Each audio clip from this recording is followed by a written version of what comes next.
नमस्कार. आपण ऐकत आहात वीर प्रताप मोहिते, भाग पहिला. वीरू. अरे अजून किती दिवस? एक पन्नाशी गाठलेली स्त्री साधारण 30च्या वयाच्या तरुणाला बोलत होती. बोलता बोलता ती त्याच्या हातात टाय रुमालही देत होती. म्हणजे तेही तोच तोंडाने सांगून हात पुढे करायचा आणि त्या त्याच्या हातात त्या त्या वस्तू सपुर्द करत होत्या. माऊसाहेब. हातात आता घड्याळ घालत तो हसून बोलतो. मीही तुम्हाला किती वेळा सांगितलं आहे. मला हे लग्न, प्रेम यावर विश्वास नाही राहिला आता. तो खूप समजुतीने बोलत होता. पहिलं तर तू मला हे माऊसाहेब म्हणायचं बंद कर. पण त्याने तसं म्हणता त्या बाईने डोळे फिरवले. आत्ता मी तुझी मॉम आहे. गेल्या 17 वर्षापासून. बोलता बोलता त्यांचे डोळे पाण्याने भरले होते.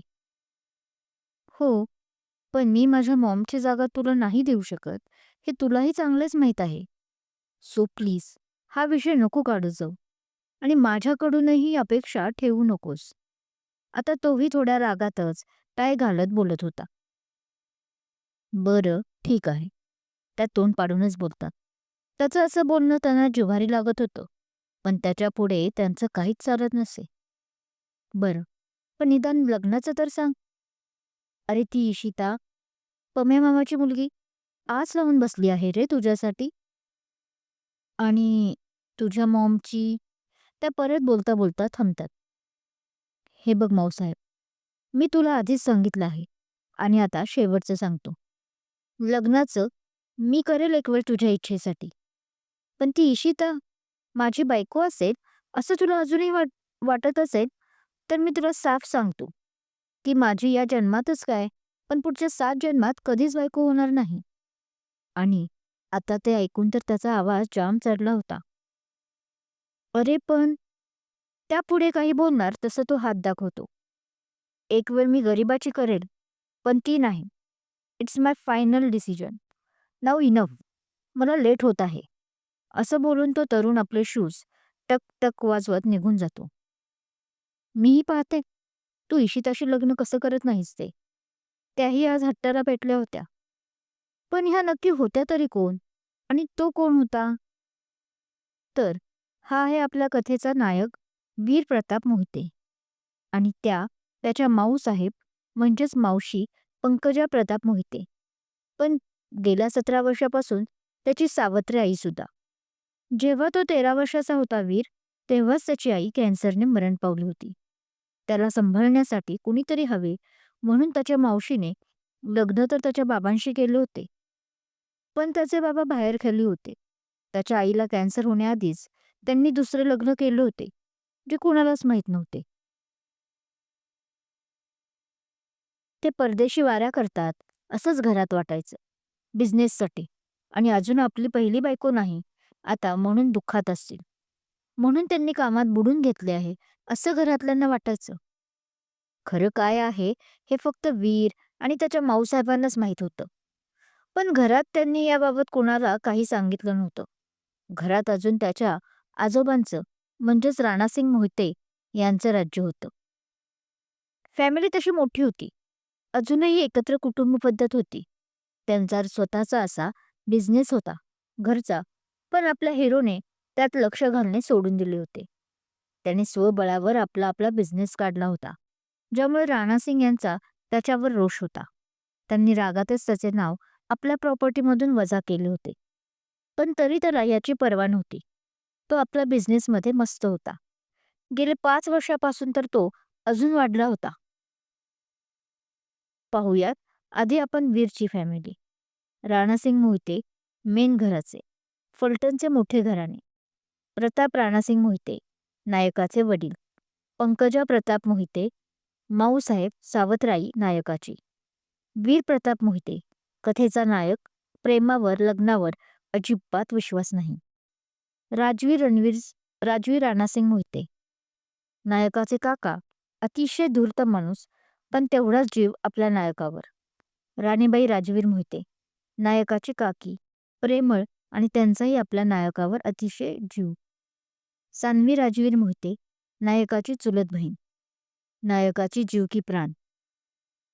सोनूबाई निंबाळकर नायकाची एकुलती एक आत्या. सुरेश निंबाळकर, फलटणचे नगरसेवक, पण खूप साधा आणि सरळ माणूस. कपटीपणा कशाला म्हणतात तेही त्याला माहीत नव्हते. चित्रा निंबाळकर, आत्याची एकुलती एक मुलगी आणि आपल्या नायकाची खूप चांगली फ्रेंड, पण खूप मतलबी. आणि हो, या घरात यायची तिची पण आस हं. इतका का वैतागून आला आहेस आज? तो अजून ऑफिसमध्ये आलाच नव्हता की त्याच्या केबिनमध्ये नॉक न करता चित्रा, आत्याची मुलगी प्लस बिझनेस पार्टनर येत बोलते. चित्रा, मॅनर्स. पण तिला असं अचानक आलेलं पाहून त्याने कपाळावर आठी आणत म्हटले, अरे पण मी काय? ती पुढे काय बोलणार तर त्याने आपली नजर रोखली. तिला समजले होते त्याला नक्की काय म्हणायचं होतं. ओके बाबा, जाते मी. असं म्हणून ती केबिनच्या बाहेर पडली आणि नॉक करून परमिशन त्याची मागितली. तो जाम चिडला आहे हे तिला कंपनीच्या शिपाईकडून आधीच कळाले होते. त्यामुळे त्याला अजून डिवचायचं काम तिला करायचं नव्हतं. त्यामुळे ती शांततेत बाहेर गेली होती. हं, कम इन. तिला आता परमिशन देताच त्याने हातातली फाईल घाईत बंद करून म्हटलं आणि आरामात खुर्चीवर बसून आळस दिला. आजकाल त्याची झोप पूर्णच होत नव्हती. कामाचा व्याप तर वाढला होताच, पण शांतता, समाधान असं त्याला घरीही भेटत नव्हते. आणि ते का, हे त्यालाही समजत नव्हते. काय झालं एवढं? का त्रासलेला वाटत आहेस? आणि त्याला तसं पाहून ती आता काळजीने त्याच्याच समोरच्या खुर्चीत बसत बोलते. काही नाही.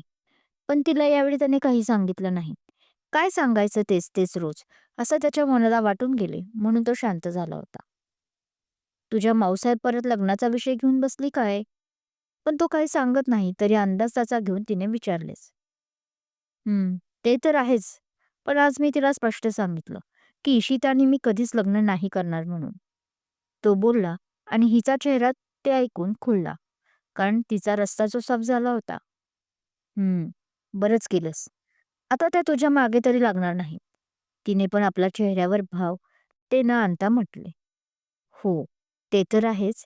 पाहू, तो म्हणाला आणि शांत बसला. हं, हे टेन्शन नाही वाटत. पण आता ती त्याचा तो चिंताजनक चेहरा पाहून बोलते. दुसरे काही टेन्शन आहे का? अं, हो. म्हणजे तो हो तर बोलतो, पण तिला परत सांगू की नको या द्विधा मनस्थितीत पडतो. तुला अजूनही तशी स्वप्न पडतात का? ती बोलते आणि त्याला थोडा का होईना धक्का बसतो, की हिला कसं कळालं म्हणून. कारण चेहऱ्यावर तसं त्याने आणून दिले नव्हते. क्रमशः कसली स्वप्न त्याला पडत असतील? चित्राला काय माहीत आहे? चित्राचे प्रेम आहे आपल्या वीरवर, ते वीरला समजेल का? तोही प्रेम करत असेल का? हे जाणून घेण्यासाठी ऐकत राहा वीर प्रताप मोहिते.